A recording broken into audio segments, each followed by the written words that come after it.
What's up guys, it's John Carter from powerperformancecoaching.com and Power Performance Coaching. Today we're going to talk about how to back squat or how to squat for hypertrophy. Now, squatting for hypertrophy and squatting for creating muscle growth in your quads and your legs is a little bit different than it is for squatting for strength and powerlifting, which is why I'm doing a second how-to on how to squat for hypertrophy. So, when you're in your powerlifter squatter stance, majority of the time you're going to be outside shoulder width, and maybe even a little bit even wider than that. You're going to be also creating a fairly hip dominant squat, so you don't want to really emphasize the hip hinging at the start, sitting back a lot more on your heels, bending, getting a little bit more over. You might be in a low bar position, you might be in a high bar position, but like a wider stance and a lot more of a hip hinging. You're not necessarily going to complete full range of motion.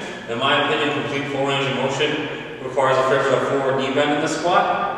And I think it's actually very beneficial to go in that position from your ankle mobility, from an athletic standpoint, and from even a powerlifter standpoint to get there. Because if you never go into full range of motion, you're not going to have it when you want it. Or if say you need to go a little bit lower to me, you won't be able to do it because you don't have that ability.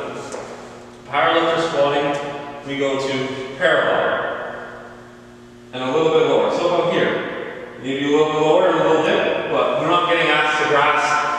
You're not getting what I call a full range of motion squat. You want to try to keep your back nice and straight. You don't want butt weight gain when you go into these deep squats. You don't want to be uncontrolled. So basically what you're going to do is you're going to squat in and bring your stance in 2 to 3 inches of your comp stance.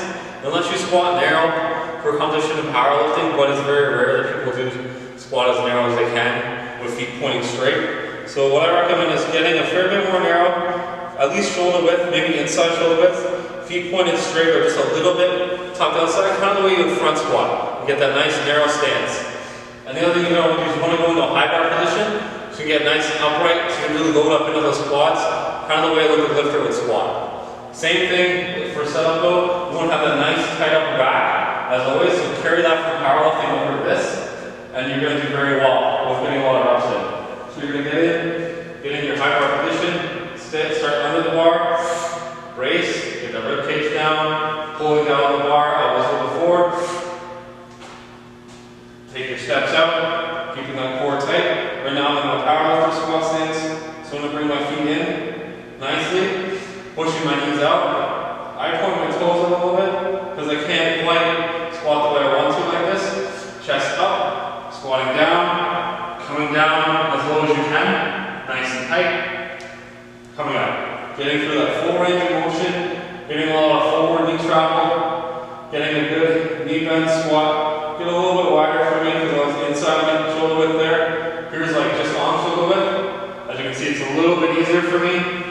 Getting right down, ass to grass, popping up. As you can see, let me show you what my parallel squat looks like. And you'll see that I'm a good foot to 1.5 feet lower. Getting into this ass to grass, full depth position. And what you're going to notice is you're going to need to use a lot less weight, but you're going to notice your legs are going to be screaming at you, even more than they are powerlifting. Powerlifting, you're going to feel the hamstrings and the ass a lot, but this way your quads are going to be screaming.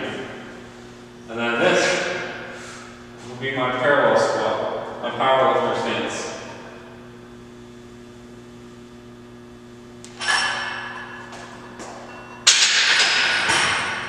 As you can see, the mechanics are a lot different, and this one's set up more for power, the other stance is set up more for range of motion.